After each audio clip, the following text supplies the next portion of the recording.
If you're a middle child, you probably learned to solve things on your own.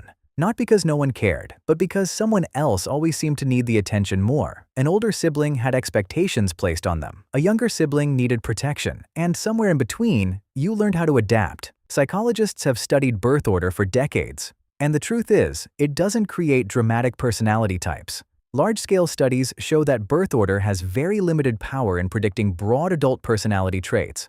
So this isn't a rule, it's a pattern. And patterns show up in subtle ways. Because personality isn't just biology, it's environment, it's positioning, it's the role you quietly step into.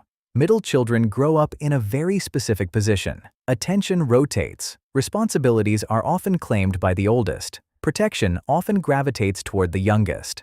So the middle child learns something early. If you want space, you have to find it. If you want identity, you have to build it. Many middle children become highly aware of social dynamics. They notice tone shifts. They sense tension before it's spoken. They learn who needs reassurance, who needs distance, when it's smarter to stay quiet. Not because they're naturally passive, but because navigating between siblings requires awareness. Some research suggests middle-born individuals score slightly higher in cooperative traits compared to firstborns and only children. The differences are small, but they align with the lived experience. If you're not the one setting the rules, and you're not the one being shielded from them, you learn how to move between both. That's why middle children are often described as negotiators, peacemakers, adapters. They understand multiple perspectives because they've lived between them. There's also something researchers call resource dilution. As families grow, time, energy, and attention get divided. The middle child experiences this directly. An older sibling already occupies space. A younger sibling eventually demands intense care. So the middle child often becomes more self-reliant. They solve problems quietly. They entertain themselves. They don't always announce their needs. Not because they were unloved, but because they learned early that attention wasn't fixed. It rotated.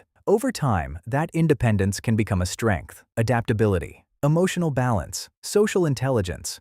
But it can also create a subtle pattern. Some middle children struggle to ask for help. They don't want to compete. They don't want to feel like they're adding pressure. They're used to handling things alone. And that can look like emotional distance or extreme independence, not because they don't need people, but because they're used to not being the urgent priority. Still, it's important to be clear. Birth order is not destiny. Two middle children can grow up completely different. Some were the loudest in the family. Some were the clear favorite. Some never felt overlooked at all. What matters more than order is how you were treated within it. But when the environment reinforces that in-between position, it leaves an imprint. You learn balance early. You learn diplomacy. You learn how to adjust without collapsing. You learn how to exist without demanding the spotlight. And sometimes that creates something powerful. Because when you aren't locked into a fixed role, you're free to experiment. You're not the responsible one. You're not the baby. So you build your own identity, often outside the family first, in friendships, in social groups, in independence.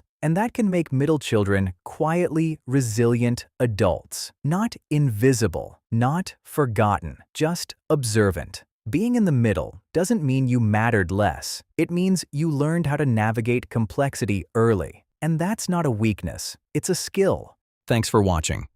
If something in this video clicked for you, that's not random. I make videos that help you understand your mind a little better each time. So if you're into that, stick around and consider leaving a like and subscribing. I'll see you in the next one.